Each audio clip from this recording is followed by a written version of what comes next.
I was a competitive junior show jumper when I was a kid. And I had the love for horses. I wanted to work for horses, but I wasn't a good enough rider to make a living from show jumping. I looked around and thought, I still want to work with horses. And the Farrier would come to our stables every few weeks and shoe our horses. And I got really enthused about what he was doing when I was about 13. And every holiday I'd try and spend as much time with Steve as I could. You know, he was a farrier on the Welsh Farriers team, and he was young, and you know, he drove a bubble car, which was the coolest thing I'd ever seen.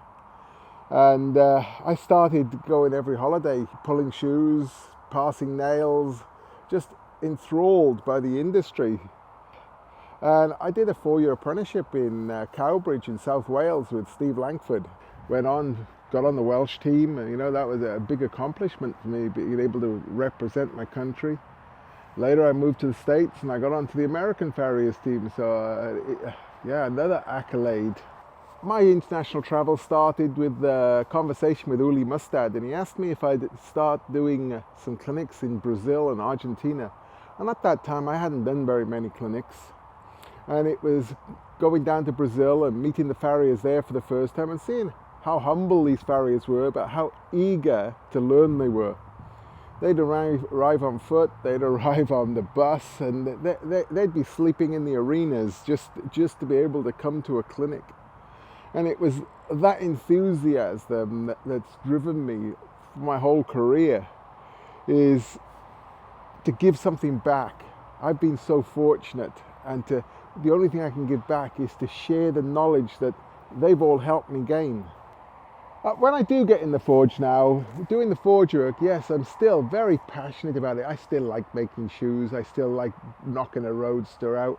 I don't do it as often as I should because I got other things I like to do. You know, I'm trying to balance my life, have a life outside Farriery. My fiance goes show jumping, and I really enjoy going with the horses and playing groom and supporting her. I still like going to the CPD events that put on for farriers. You know, everyone will teach me something. It might be teach me something I'd like to do, or it might teach me something I'd prefer not to do. But no, my passion for the farrier industry is still there now. I still love it just as much, and it's like more now, what can I put back? You know, I've had lots of success, and it's like taking the time to encourage a young person to do a little bit better, to push it that little bit harder, you know, that they know it's achievable. They've just got to get past that next little speed bump in the road that's giving them trouble. One of the things that really helped me when I was a young apprentice was I couldn't clip across the anvil. And so I was taught by a farrier in Wales called Paul Grunwald. And Paul taught me how to clip sideways, standing sideways to the anvil. And you see that one man in Wales is impact on Farriery. If we see now half the world is clipping in that sideways method, you know, that across, not across the anvil, but standing in line with the anvil. And just a small impact on somebody's life.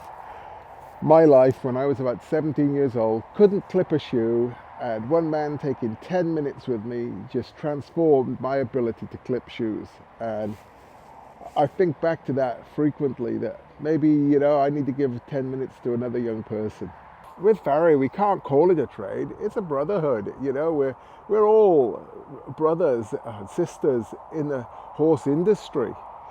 For me, it's given me a passion for trying to make horses sounder, how to share knowledge, and with those things, success has come very naturally.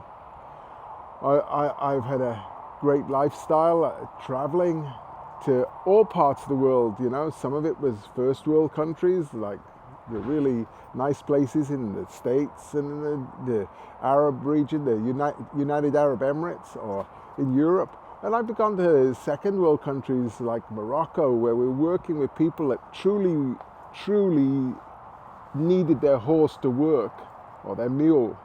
And so it was helping educate all levels of the farrier industry. It's not just about the ultimate sport horse. So Mustad's facilitated us to get together. They've sponsored competitions, they've facilitated clinics, they've brought us together as a family of farriers like nothing else ever has.